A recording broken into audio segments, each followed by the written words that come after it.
يعني لاعب اخلاق ممتاز جدا صراحه. ان شاء الله ربي يشفيه. امين زحزوح نعم معك، لكن المجموع هي اهم شيء. شكرا.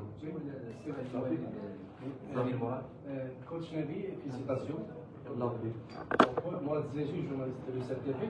انا غنمشي معك في الشق ديال التغييرات اللي كنت فيها في الشوط الثاني.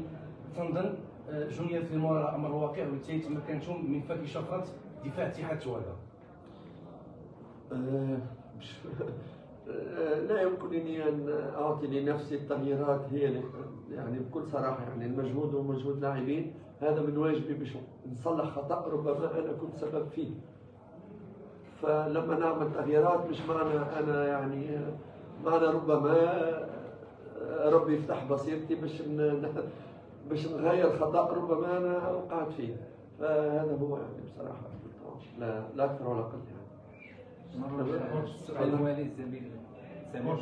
نعم. سمير متوكل سابقا على الشوط الثاني. اكيد كوش خلال المقابله السابقه قلت ان اللاعبين ما كانوش في المستوى خلال الجوله الاولى، وعاتبتهم يعني بالاشواط خلاو يعني رغم مطلع. هذه المباراه هذه نفس السيناريو، دائما فريق الجيش الملكي الجوله الاولى ما كتكونش يعني في المستوى ديال الجوله الثانيه، وكتشوف ان فريق الجيش الملكي لو انه لعب مع فريق قسم قوي واستغل الفرص اللي تكون في الشوط الاول غادي تصعب المأموريه ديال الشوط الثاني للفريق الجماهيري.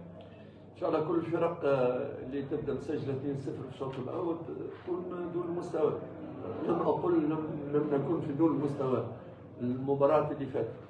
قلت ربما بعد تسجيل الهدف الاول كان ربما 20 دقيقه لعب عرضي، ويعني عملت يعني اشرت الى ذلك ربما بين الشوطين.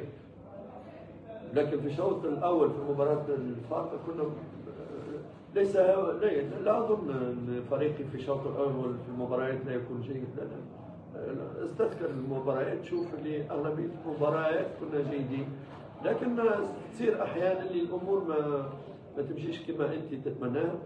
انا قلت ايت برخان غيابه في اخر لحظه في اخر لحظات تدريب ليله امس اثر على الانسيابيه تلعب للمجموعه، هذا عادي جدا.